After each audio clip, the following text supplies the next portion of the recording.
5월 26일 법률방송 로투데이 시작하겠습니다.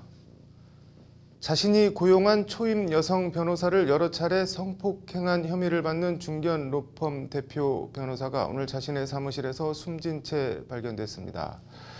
해당 변호사의 죽음에 피해 여성 변호사도 큰 충격을 받았다고 하는데 이 사건을 맡고 있는 성범죄 피해 전문 이은희 변호사는 변호사 실무 수습 제도를 손봐야 한다고 목소리를 높였습니다. 수습 시절부터 일종의 길들여짐을 당한다는 건데 이런 가운데 대한변협이 변호사 실무 수습처 감독을 골자로 하는 변협 회칙 개정을 추진하고 있습니다. 해당 개정안은 변협 상임이사회는 통과됐고 이르면 다음 주 월요일 총회에서 논의될 예정입니다. 장한지 기자가 단독 취재했습니다. 변호사 시험 합격 후 수습 시절부터 가르쳐왔던 후배 초임 변호사를 성폭행한 혐의를 받는 A 대표 변호사가 오늘 숨진 채 발견됐습니다. 타살 혐의점은 없고 현장에선 유서가 발견된 것으로 전해졌습니다. 다 변호사니까 알고 있단 말이에요. 이 정도 상황이면 어떤 정도의 상황들이 남아있고 어떤 정도의 책임을 져야 되는지 알고 있는데 지금 그런 선택을 한 거죠. 사건을 맡고 있는 이은희 변호사는 A 변호사의 죽음 자체에 대해선 안타까움과 애도를 표한다면서도 피해 여성 변호사 입장에선 최악의 상황이 됐다고 냉정하게 말합니다. 이건 피해자 입장에서 보면 너무 최악의 상황인 게 마치 의혹이 있는 상황에서 피의자가 되게 죽음에 내몰린 것 같은 류의 의심과 의혹에 결국 남겨지고 더구나 이 피해자 어렵게 변호사 시험에 합격해 이제 막 법조인의 길을 걷게 됐는데 자신이 당한 성폭력 피해가 고스란히 자신 삶의 짐으로 남았다는 게 이은희 변호사의 말입니다. 사실 아직 초짜 변호사예요. 근데 지금 이렇게 되면 이 변호사가 생활을 제대로 할 수가 있겠어요? 굉장히 어렵게 결심해서 이걸 했는데 결국은 이렇게 자기가 용기 냈던 정당한 피해자로서 소명하고 받고자 했던 그 과정 자체가 자기 삶의 짐이 되어버렸잖아요. 사무실과 법원을 오가는 차량 안에서 여러 차례 성폭행 피해를 당했다는 이른바 초짜 변호사. 로스쿨을 졸업해 변호사 시험에 합격한 법을 업으로 삼는 변호사가 어떻게 그렇게 수개월간 무기력하게 피해를 당하고 있었을까? 변시 합격 후 로펌에서 받는 실무 수습 과정 자체가 문제가 많다는 것이 이은희 변호사의 지적입니다. 6개월 수습 기간 동안은 정식 변호사가 아니어서 정작 변호사 업무는 맡기지 못하는데 교육을 시키면서 월급은 줘야 하는 특히 중소형 로펌에서 수습 변호사는 일종의 계륵 같은 존재라는 겁니다.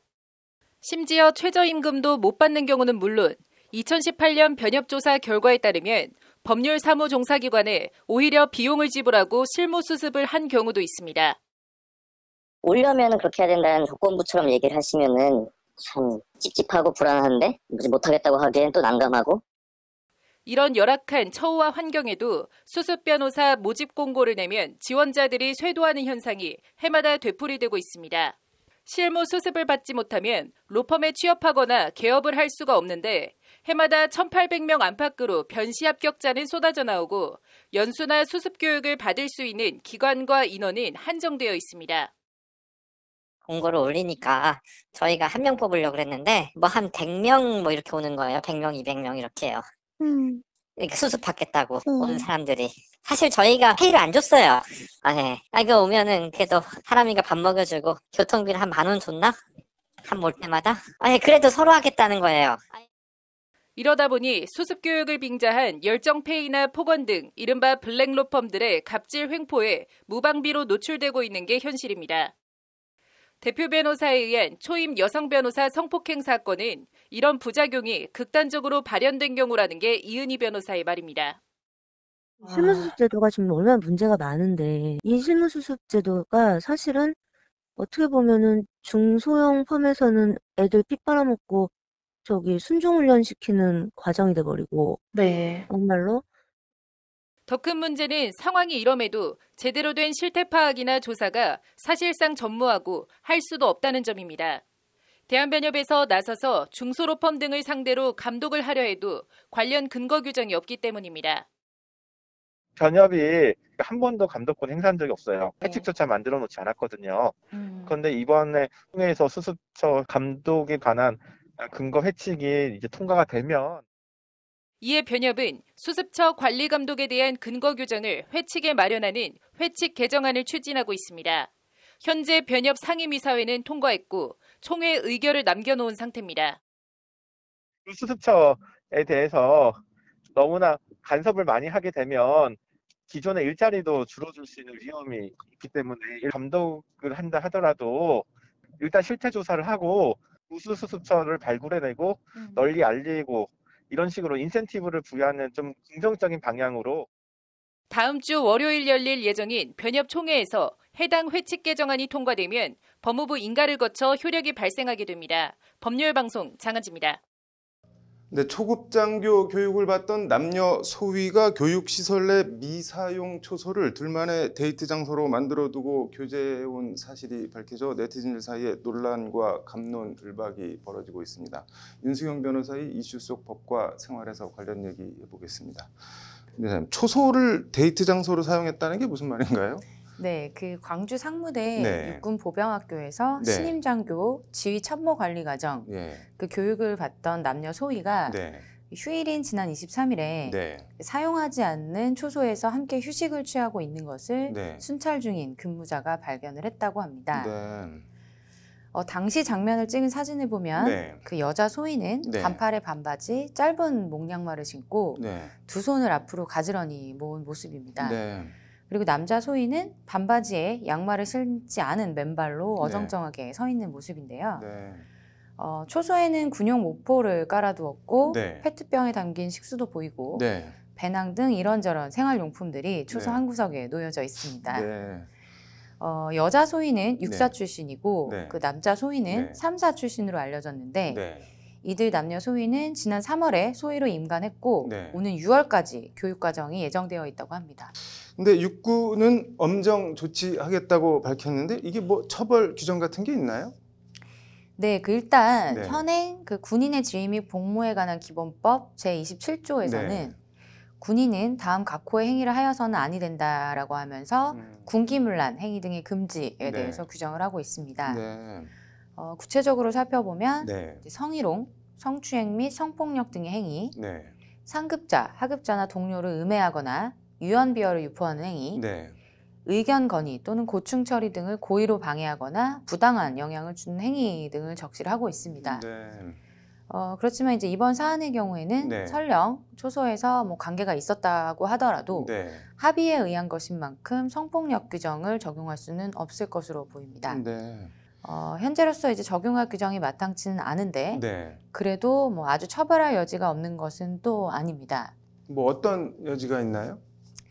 네, 그 군인복무기본법 제27조 네. 그 군기문란 금지 조항을 보면 네. 앞서서 말씀드린 행위 이외에도 네. 제1항 제4호에서 네. 그 밖에 군기를 문란하게 하는 행위라고 포괄적으로 규정을 하고 있습니다. 네. 그래서 이 두 남녀의 행위가 네. 뭐 교육받는 기간 동안에 연애를 한 행위가 네. 이것이 이제 군기를 문란하게 하는 행위에 들어갈지에 네. 대해서 또 네. 판단을 받아봐야 할 상황일 수 있을 것 같습니다. 그렇군요. 근데 얼굴이 나오진 않았지만 해당 남녀 소위 모습을 찍어서 학급까지 특정해서 올린 부사관 이 사람은 뭐 명예훼손 같은 거 해당하지 않나요? 이번에 그 커플 남녀 사진을 올린 네. 행위 자체가 네. 당사자들의 사회적 가치 내지 평가를 저하시킨다라고 이제 개인적으로 보이지는 않는데요. 네. 만약에 그 사진을 올린 그 네. 의도에 따라서 네. 명예훼손의 의도가 있었는지 그리고 또는 그 사진에 대한 코멘트 네. 내용에 따라서 네. 이 두 명의 뭐 사회적 가치 내지 평가가 저하됐는지를 검토해보고 뭐 그런 상황이라면 명예훼손도 성립할 수 있을 것으로 보입니다. 뭐 그밖에 법적인 이슈가 또 있을까요? 네, 그 군인복무기본법 제13조 네. 그 사생활의 비밀과 자유 조항에서는 네. 국가는 병영생활에서 군인의 사생활의 비밀과 자유가 최대한 보장되도록 하여야 한다라고 명시를 하고 있습니다. 네. 이번에 사진을 그 네. 부사관이 올렸는데요. 네. 여기 나아가서 뭐 부대나 네. 나아가서 군, 국가의 책임을 물을 수 있는지에 네. 대해서 살펴본다면 네. 이번 사안의 경우에는 뭐 군이나 국가의 책임이기보다는 부사관 네. 개인의 일탈 행위로 보일 여지가 많아 보입니다. 이번 일을 계기로 해서 이제 공간적으로 통제가 된 상황에서 네. 일과 시간이 아닌 휴일에 자유로운 의사에 따라서 사적인 만남을 가진 것에 대해서 네. 군이 어떤 기준을 제시할지 주목이 됩니다. 네. 전쟁 중에도 이제 사랑은 꼽힌다고 하는데 네. 코로나로 인해서 혈기왕성한 음. 20대 초반 장교들이 외출과 외박도 못 나가는 상황을 네. 좀 충분히 고려할 필요는 있지 않나 하는 생각을 합니다. 이건 뭐 코멘트하기가 상당히 애매한데 아무튼 뭐 순리대로 잘 처리가 됐으면 좋겠네요. 오늘 잘 들었습니다.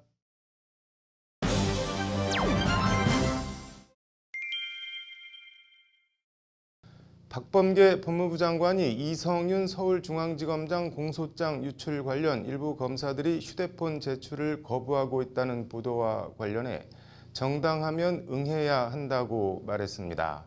흰 말은 말이 아니다. 오늘 뉴스 사자성어는 백마 비마 얘기해 보겠습니다. 박범계 장관은 오늘 출근길에 기자들의 관련 질의에 정당하면 응해야 하는 것이 아닌가라며 응해야 한다고 말했습니다.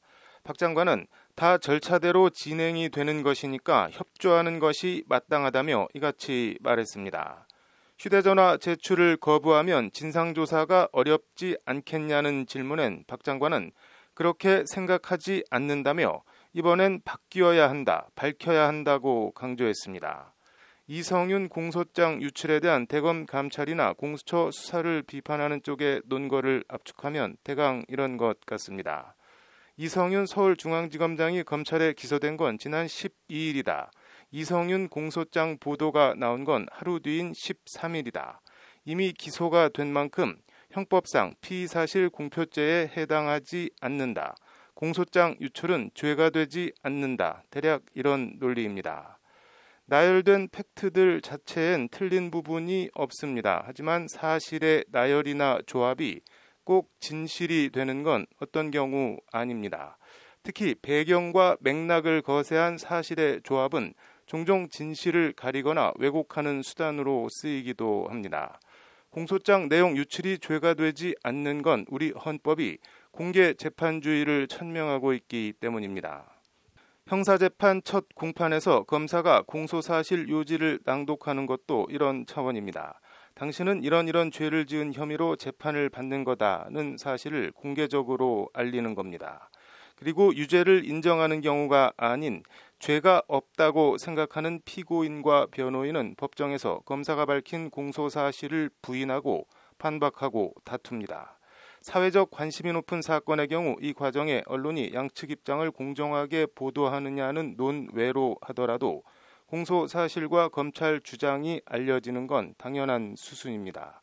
그렇지만 그렇다고 하더라도 재판도 하기 전에 심지어 피고인과 변호인이 공소장을 전달받기도 전에 공소장 편집본이 특정 보수신문에 전달이 돼서 단독이라는 타이틀을 달고 보도가 되고 토와 모든 언론들이 관련 내용을 경쟁적으로 써대는 건 전혀 다른 문제입니다. 왜 이성윤 공소장 유출만 콕 집어서 대검이 감찰을 하느냐, 표적 감찰이다는 반발도 있는 듯한데 이건 거꾸로 왜 이성윤 공소장만 콕 집어서 유출이 됐는지, 그것도 조국 전 법무부 장관까지 엮어서 뭔가 의도가 있는 건 아닌지를 먼저 물어야 하는 것 아닌가 합니다. 알 권리를 들어 언론에 공소장을 유출한 걸 정당화하는 의견도 있던데 국민 알 권리를 위한다면 기소를 하고 공개적으로 기자회견을 열어 수사와 기소 내용을 소상히 알리는 방안도 있는데 꼭 이런 방식이어야 했는지 묻지 않을 수 없습니다. 백마 비마라는 말이 있습니다. 흰 말은 말이 아니다는 뜻입니다. 언뜻 들으면 저게 뭔 말인가 싶기도 한데 중국 전국시대 조나라 출신 명가 사상가인 공손용이 한 말입니다. 명가는 중국 고대 논리학파 정도로 볼 수 있는데 공손용에 따르면 흰 것은 색깔을 가리키고 말은 형체를 가리킵니다. 따라서 색깔과 형체를 동시에 나타내는 백마라는 단어는 형체만 지칭하는 말과 구분되는 단어고 따라서 백마는 말이 아니다는 게 공손용의 논리입니다. 언뜻 헛소리나 궤변처럼 들리기도 하는데 명분과 실제를 혼동해서는 안 되고 그 관계를 바로잡아야 올바른 정치가 실현된다는 취지입니다. 좀 복잡하기도 하고 언뜻 들으면 그럴듯하기도 한데 하지만 직관적으로 모든 사람들이 다 압니다. 백마도 말이라는 것을, 공손용의 백마 비마는 틀렸다는 것을. 이에 법과 사상가인 한비자는 백마가 말이 아니라면 성문을 통과할 때 말 통행세는 왜 내는 것이냐는 촌철살인의 한마디로 공손용의 백마 비마 논리를 한방에 깨트렸습니다. 그럴듯해 보여도 궤변은 언젠간 깨지기 마련 아닌가 합니다. 공수처가 이성윤 공소장 유출 관련 정식 사건 번호를 붙이고 공식적으로 수사에 착수했습니다.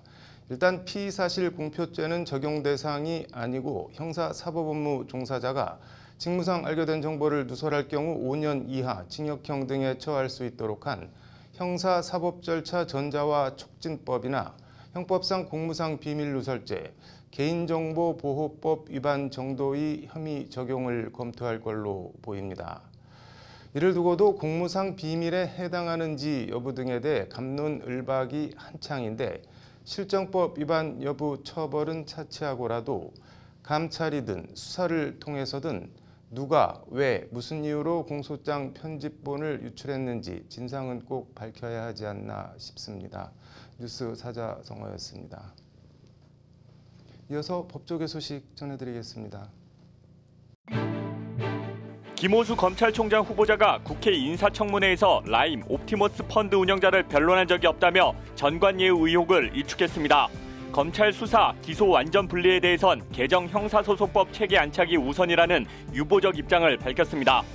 지난 20대 국회에서 패스트트랙 충돌 사건으로 기소된 박범계 법무부 장관이 서울 남부지법에서 열린 공판에 피고인으로 출석했습니다. 현직 법무부 장관의 피고인 출석은 처음입니다. 맹견에게 입마개를 씌우지 않아 산책 중인 소형견을 물어 죽인 개 주인에게 1심 재판부가 동물보호법은 유죄, 재물손괴죄는 무죄로 판단해 벌금 600만 원을 선고했습니다. 아파트 경비원을 상습적으로 폭행해 극단적인 선택에 이르게 한 입주민이 1심에 이어 2심에서도 징역 5년을 선고받았습니다. 재판부는 반성하고 있지 않다며 이같이 선고했습니다. 5월 26일 법률방송 로투데이 마치겠습니다. 시청해주셔서 감사합니다.